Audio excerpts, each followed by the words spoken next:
Tonight's the edition of Off the Beaten Path takes us back in time to the late 1800s.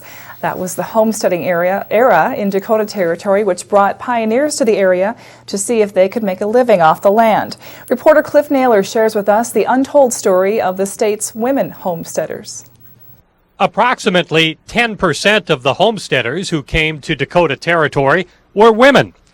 There were thousands of single white females who made claims for land made available by the Homesteading Act of 1862. Women were allowed to homestead if they were single, widowed, separated, or divorced. We were really ahead of Canada. Canada did not allow young single women to homestead.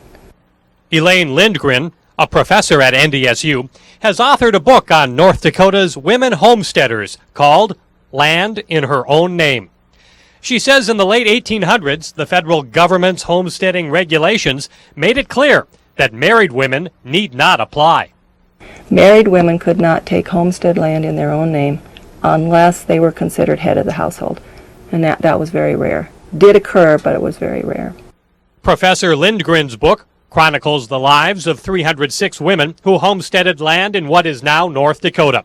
She says, along with the hardships that came from isolated life on the prairie, are stories about the good times.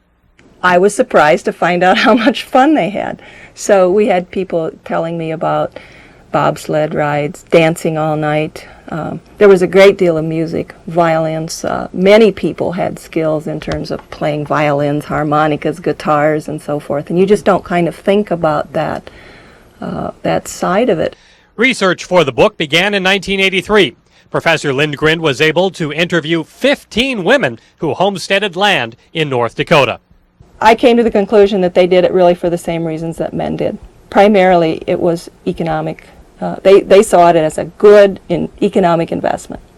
But beyond that, it was also, there was adventure involved, and they were interested in adventure. The book, Land in Her Own Name, was published in 1991, and a paperback edition was released in 1996.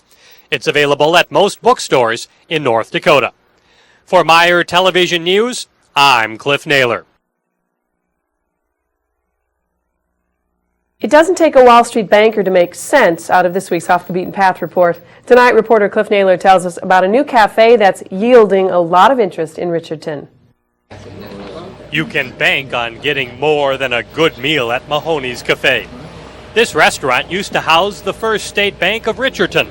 The first thing you see when you walk into the building is the vault, which today creates a lot of interesting coffee talk. I think it would be a pretty good vault to have. It was full of money and it'd be mine.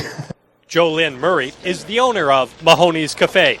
She's invested a lot of time, effort, and her own recipes in this restaurant. Paprikash soup is a Hungarian soup.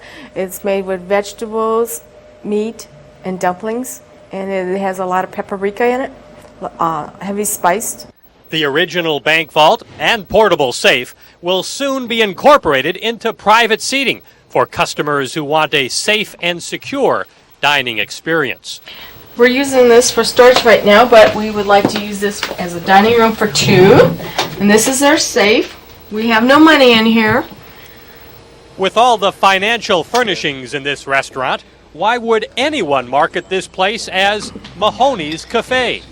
Everybody asks why. I don't know why. I like the name. I was going through a phone book looking for a name, and I think it's just a wonderful, fun-loving, happy name. And so I like Mahoney's, and I'd like to meet somebody someday named Mahoney.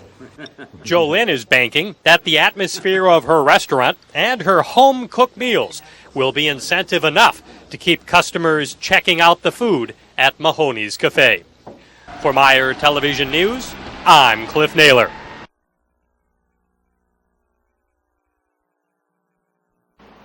Dale Donner is building a business making old-fashioned single herder housing units. These wooden wagons are mobile homes that resemble sheep camps that were used by Northern Plains shepherds 100 years ago. They would be moved whenever the sheep were moved to different grazing, while the owner of the sheep would come out and hook into the camp and move them on wherever he had to have them. Donner has modified the wagons he manufactures. Instead of a canvas canopy, he uses wood, which holds up better in bad weather. Well, the original sheep camp was made on a regular high-wheeled wagon, and they were narrower until they got over the top of the wheels. Then they broadened them out and used bows like I use, but they were strictly covered with canvas. That's all they used. And the canvas did not last that long.